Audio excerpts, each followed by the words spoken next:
एक सहारा तेज ठंडी हवा गलियों में गूंज रही थी जब लिली काम से घर लौट रही थी।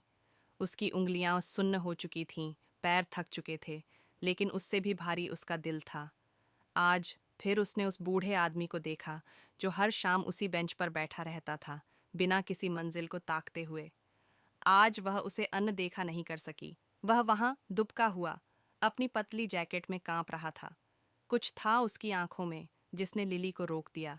बाबा, आप ठीक हैं? उसने धीरे से पूछा। बूढ़े आदमी ने चौंक कर उसकी ओर देखा। उसकी आंखों में थकान थी, चेहरे पर वक्त की लकीरें। हाँ बिटिया, मैं ठीक हूँ, उसने हल्की मुस्कान के साथ कहा।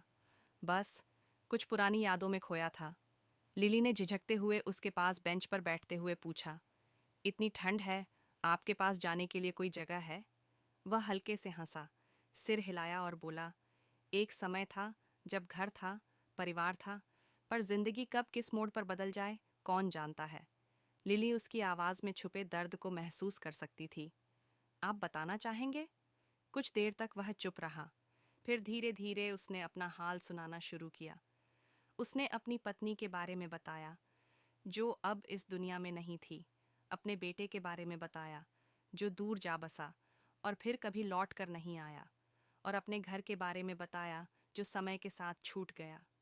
लिली की आंखों में आंसू आ गए। उसने अपने बैग से एक सैंडविच निकाला और उसकी ओर बढ़ाया। ये लीजिए, आपको भूख लगी होगी। बूढ़े आदमी ने आश्चर्य से उसकी ओर देखा। उसकी आंखें भर आईं।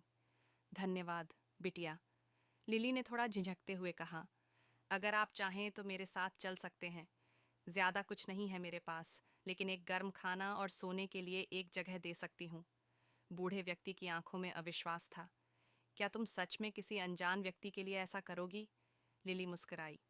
अब आप अनजान नहीं हैं।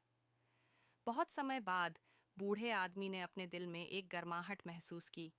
यह सिर्फ उस सैंडविच से नहीं थी, बल्कि उस इंसान की दया और सहानुभूति से थी जिसने उसकी परवाह करना चुना। शिक्षा। कभी कभी हमारी छोटी सी सहानुभूति किसी के लिए पूरी दुनिया बदल सकती है।